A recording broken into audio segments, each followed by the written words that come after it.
Hi, I'm Vivia Gugnani. We're having Asian-inspired cuisine and some fun with dumplings here at Susanna Foo's Gourmet Kitchen in Radnor, Pennsylvania. So let's go behind the burner and meet the chef.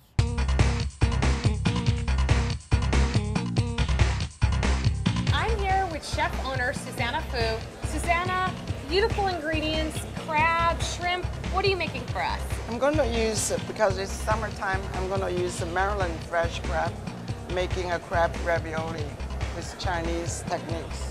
Sounds yummy. Italy meets China. When they make a crab cake crab, they usually use bread crumbs and as a binder.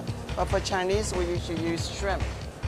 Use the shrimp and make a shrimp mousse. Those are the fresh water chestnut. It's right now in season. You want to buy the very beautiful, lusty, kind of reddish green, kind of lacquer color. The trick is cut both ends. Then you use a peeler, just peel. Oh, that's great. That makes it so much easier to do. That's a great trick that you cut both sides and you use a peeler to take off that gorgeous skin. No matter how you cook them, they still keep crispy. What I usually do is I cut them into small pieces. And then I'm going to use in a grinder, so I put into here, I already done some. I usually like to buy very thin wrappers, so you almost can see through. And they're store-bought, so easy to get at your Asian food store. And there's two ways. You can buy round ones, dumpling wrapper, or you can buy square ones, which is a wonton wrapper. And what I like to do is I want to make it very delicate because of crab. So I like to use a cutter and cut them into round. You want to keep the moisture in, so a good tip is that, cover your wrappers with a wet paper towel because it's going to keep them nice and moist. So when you buy the shrimp, you divide them, peel them and divide them. And what I do in Chinese way is we rub the whole shrimp with salt. And then you go through the rinse into the cold water until the water is clear. That means shrimp is clean.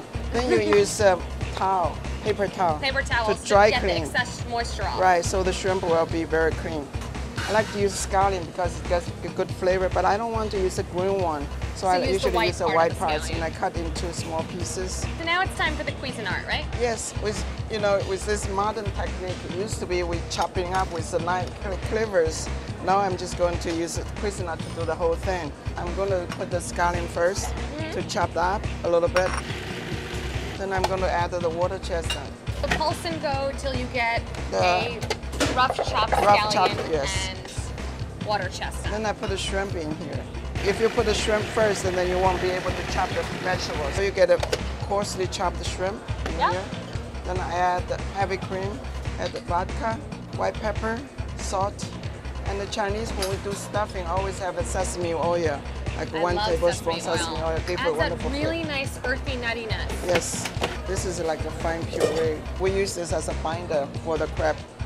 So this is a Maryland crab, and it's so sweet. So ½ cup of crab.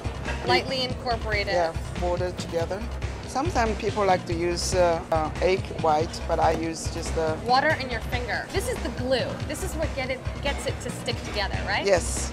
So I just take my regular wonton wrapper, dip my finger in a little bit of water, put it around the edges, and then take some of this beautiful shrimp mousse and crab mixture, place it in the center. I'm going to fold over. I'm just going to try and pinch it closed here.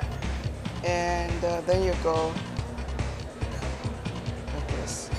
When you make them, it's a lot of work. So I usually cook some and then I freeze them.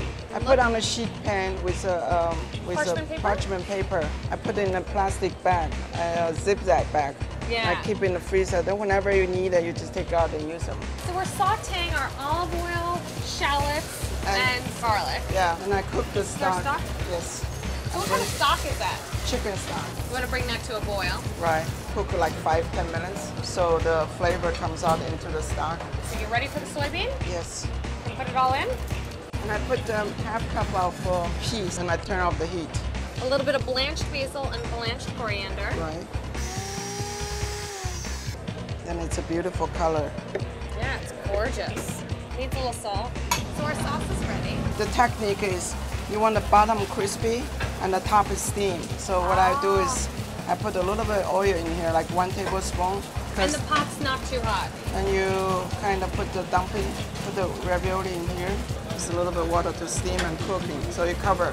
And you have to have a very good lid so it's covered tight, and you turn the heat to medium so the steam comes out and kind of cook the dumplings. There's not too much water, and the oil kind of cook the bottom, so when the dumplings down, the bottom will be crispy, the top is steamed. So about 5 to 7 minutes we need to cook them here. Take our sauce and make it look beautiful. And this is a dumpling just cooked. Yeah, it's absolutely ready to go. So what is this that you're adding on? Just the cream fresh. And put a little bit flour, make it prettier. So Suzanne, you've plated us the most beautiful shrimp and crab dumplings. I'm ready to try them. How about you first? Yes, I usually like to put it in the sauce first. Of course, I have to get it in the sauce too. It's very refreshing because it's not heavy, because the shrimp mousse. Yeah, a little bit of herbs and soybeans. It's really lighting and good to the, I think, add to the dumplings. It does, they're delicious. Thanks so much for having us. Thank you. Stay tuned to Behind the Burner, where we give you the tips, tricks, and techniques that are lighting the culinary world on fire.